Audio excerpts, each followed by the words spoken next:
Excuse me, I'm sorry to interrupt your meeting, but did you guys hear Richard Morgan's retiring? Richard? Yeah. Oh, you're kidding. No, I just heard that. Oh. I can't believe it. You know, truly deserving, but I have to tell you, in my opinion, Richard Morgan truly is one of the best general managers out there. He's meant so much to me in my career. When I was in HRC, I was the executive housekeeper there for about 4 years. And 2 years I was promised a promotion. You're going here, you're going here. But it never happened. For a lot of different reasons. One of them because we had 8 front office managers within that time period. So then Richard comes in, and he used to be in rooms as that. And he sat me down one evening and he said, "You're going to get promoted. You're supposed to go out to Washington to be the front office manager, but you're going to be my assistant room exec. You're going to work nights. You're going to work every Sunday because I spend that with my family because that's important to me. And instead of having 2 assistant room exec, we're going to have 1, and that's going to be you. So you can either take it or leave it, and I'll promote you out."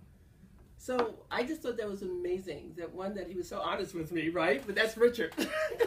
No one's more honest than Richard. And for him to give me this amazing opportunity, and for him to trust me and to develop me into becoming a rooms exec. And that was in HRC. Then after that, I'm sitting in a staff meeting one day, and we're talking about our finances. Big staff meeting, you know, Chicago. And then Donna Porter at the end of the staff meeting says, "And we want to congratulate Gail because she's becoming a rooms exec in Cambridge." I had no idea. So I look at Richard, and he's just smiling like you, Rachel. And I give him a big hug, and I was just overwhelmed. I was just overwhelmed with his kindness and, you know, the way he taught me and developed me into a leader and a strong rooms exec, and I went out to Cambridge. And then I was fortunate to work with him again in Baltimore. He brought me back, and I was the rooms exec in Baltimore. So not only did your father trust me, now Richard taught me trust and the technical size of being a rooms exec. But we're in Baltimore, we had a really bad day, and I think I probably relocated about 100 people. My nieces came in. They came to visit me for the weekend. And it was so funny because, you know, your dad, Richard, goes, "Is your aunt a good aunt?" And I said, "Yes." And he says, "Does she buy you things? Does she take care of you?" And they said, "Yes." He said, "Well, in that case, she's going to keep her job today." Because she had a really, really bad day. But she works really hard, and you have to forgive people, and she's a good aunt, so I want to keep her on. My niece to this day goes, "Where's that really nice man you used to work for in Baltimore that we helped keep your job?" So, but it's just the fact that you know, he taught you how to move past things. You have a bad day one day, you make a mistake, you learn from it, and then you just go on. But I tell you, I think my favorite story is about how Richard always listens to you, you know. He always listens to you, he always tries to develop you. He pushes you hard, but he sees the potential in you, and he doesn't let go. But there's another side of Richard that is very, very caring. You know, I have my car, I used to drive a Fiero, a little sports car when I was in Chicago, and I had my car stolen. And it was right after walking 300 people. So I walked 300 people, got home about 3 o'clock in the morning, double back that morning. I was supposed to be there by 10 o'clock to greet the people while they were coming back. Well, I'm looking around thinking, where's my car? Was I that tired that I can't find my car? Well, my car got stolen. I had all my dirty clothes inside the car. I had like 5 suits, right? I was devastated. Well, when I got promoted, my present from Richard was a gift card to Ann Taylor's so I could buy new clothes for my new job. So, you know, not only does he push you hard, but he's just so caring. He listens to you, and he just wants you to be the best. And, you know, with my Hyatt career, I would never forget Richard Morgan. And hopefully I can be, you know, half the general manager that he's been and make the difference within Hyatt that he has. So I am just devastated that he's leaving, but he's pretty blessed, you know. He's had a great career and is very fortunate that he can enjoy his life with his family. So, you know, good for Richard.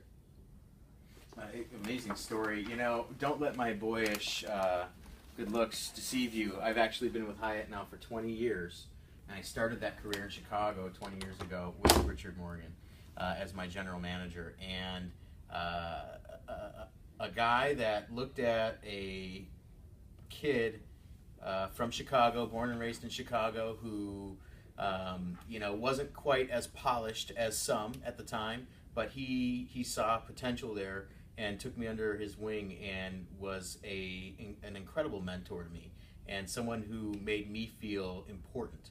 And that meant a lot, and that took me a long way. And I took what he said as the word of gospel. If he said that's how we did something, then that's how we did it, and that's how it's going to be done.